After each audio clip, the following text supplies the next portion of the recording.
So, Travel Chronicles, I believe this is chapter 47-ish. Somewhere around there. That give me a drink.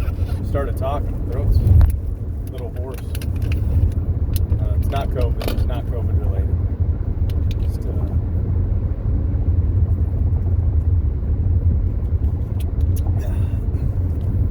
need a quick drink there. So, some events over the weekend. We had a race. Elijah got 11th out of 83. It was a lot different because this was the first invitational that we went to, and normally got big schools, small schools. There's 8 different races because you got high school boys, girls, middle school boys, girls of the large school, boys, girls, middle school, boys and girls for the small school. So you got 8 different races throughout the day, and what they did this time was they cleaned everybody out after the big school ran. So what it allowed us to do was go to the volleyball game. So we got to see Faith play, and her team won the JV game, but they ended up losing the varsity game, which we did not see the varsity game. We had to leave with 3 points left. And then I got like, oh, we didn't leave early enough. We're not going to make it. We're not going to make it in time. We made it in time. It was fun. Like, people got to, like, once you commit to doing something and saying, all right, we're going to cut it close. Yeah, it's going to be close. But there was enough time. There was enough time. So the other thing was NBA came back from their strike this weekend. And I didn't watch. I'm boycotting the NBA now, and it has less to do with why they're doing what they're doing. It has to do with what they're doing. I guess I don't know. Maybe that's the wrong thing. So here's what's upsetting. Here's what's upsetting me right now, and it's upsetting me on social media too, because on Twitter right now, like, all I want to see is local sports scores. The football games, volleyball games, the cross country meets and stuff. I just want to see the results of those games, or the progress of the game as it's going on. Like, to me, that's all I want from Twitter right now. Right now, it's been taken over with political agendas and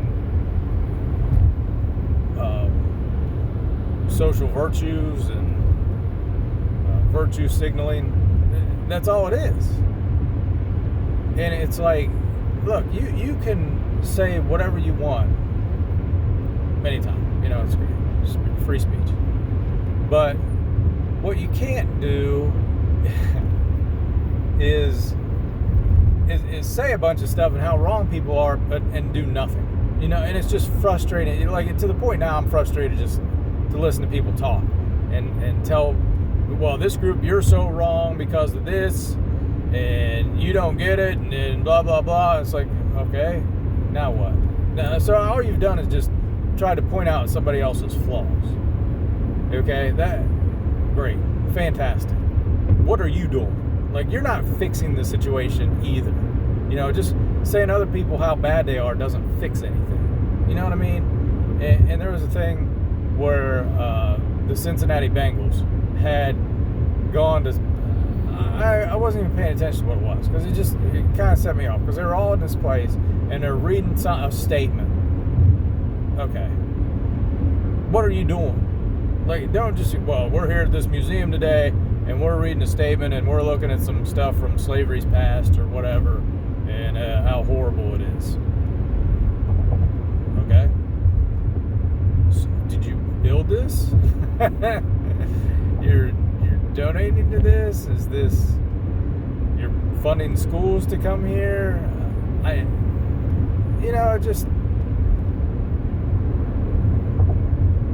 I'm fully convinced 100% now that by the time the election is done, the pandemic stuff, the COVID, the racial stuff, and then obviously the political stuff will stop by after the election. But I mean, there's going to be like a lot of things just way up, right? And then it's going to be like, well, we're into the Thanksgiving season and we're into Christmas, and it's going to be like, okay, well, how important is social distancing now that everybody knows if they still have their job or not in politics? And you know, how important is all this social virtue signaling now that the election's been decided? You know, it's like, well, look how good I am. Look at this. Okay. Man, you should vote for this person. Oh, really? And then I can be like you. And I can be a good person. You know, that's what it's like. So, yeah, maybe this is what makes me mad about the NBA, right? It's like, oh, we want to be good. We want to be better. We need to be better. Okay, cool. But we don't want to call somebody out because they're a bad person. Just, it's like you have to be able to recognize when somebody's not a good person. And, you know, the fact of the matter is it may not be fixed for generations. Like, it's a systemic problem, right? We want to talk about systemic racism. Well, until you fix the system, pointing out somebody else's flaws isn't, you know, look how bad this person was.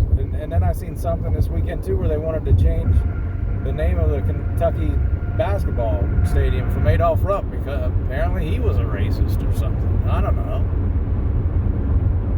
It's like if you've even uttered one foul word against another race at any point in your life, you're somehow racist. And even if it happened in the 1800s, like, well, we have to tear down everything you ever did and built, and because you said a bad word once. If you're white, if you're black, you can get away with raping people apparently, and still be held in high regard. Robbing people, restraining order, harassing people. It's like, oh no, he's a good guy. Yeah, he's a good guy. It's like, call a spade a spade.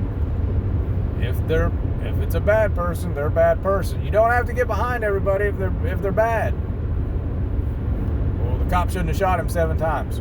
All right, agreed. He did not kill him though. Shot him 7 times, somehow didn't kill him. Right? He could have shot him 1 time and killed him. And well, he shouldn't have killed him. Okay. Well, he shot him 7 times. Fair. But he didn't kill him. You got the WNBA out there protesting to this guy. It's like, you know, he was brought up on sexual assault charges, right, ladies? Like, you want this guy doing that stuff to you? NBA players, you want this guy doing that stuff to your daughter? I don't.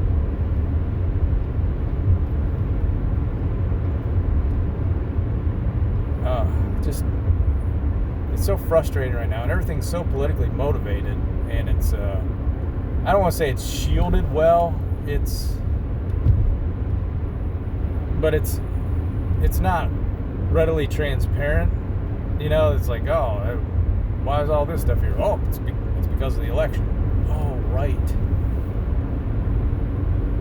You know, it's not that obvious. It's just, oh, look at this groundswell. Look at this organic movement that's happening now, out of nowhere. People have finally had enough, and they want to end systemic racism. Well, who do you think's been responsible for the systemic racism? Okay, you want to blame Republicans? All right, fine. You know who else has been there the whole time? The Democrats. They're the same.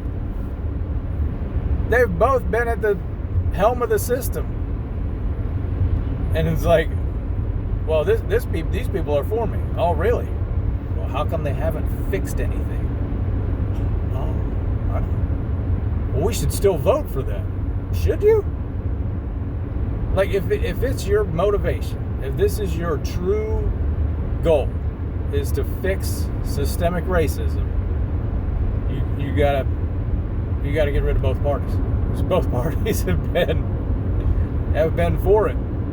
Have been holding people down. They have not gone out of their way to fix the problem. Oh, well, yeah, but Lyndon Johnson, he signed the Civil Rights Voting Act. He put all that in. Yep. And then they promptly went out and made it extremely difficult for people to vote. We're going to get into voting for the first time, right? It's just something that's like, well, we don't vote. We're not allowed. Can't get there. And this NBA system, I think, is going to be a mess. Going to the stadiums, because I have a feeling that people are not going to be either allowed to vote in that particular area like they think they are, or it's just going to be massive chaos where anybody from any precinct can go and vote in the stadium. Like, they're going to have to lay out the rules and communicate that very well. But I have a feeling it's just going to be the NBA players. Oh, come to the stadium and vote. Come to the stadium and vote. Oh, that's wrong. It's the wrong message, because some of them don't vote. That's what I just heard today. It's like, you got Colin Kaepernick out there, social justice warrior numero uno. Guess how many times he's voted? 0. Ever. Like, lifetime. Yeah, that's what they were saying on the radio. It's like, he's never voted.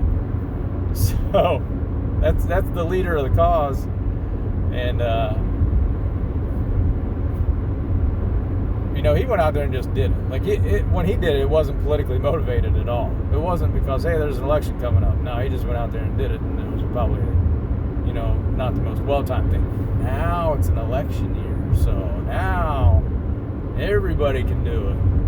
Every sport can do it. That's the difference. Like, when he did it, he was trying to actually do something for the sheer fact of doing it, even though his methodologies were, I disagree with him. Wearing socks with pigs dressed up as policemen is probably not a good look. That's when you're trying to make a point, just openly insulting and disparaging, the other side of your argument it's not a good look. But that's all I got from this weekend. Got volleyball. Oh, my son's mad at me because he put his cooler for his lunch, his little lunch box thing. He's a senior in high school. It's not a little lunch box. It's whatever it is.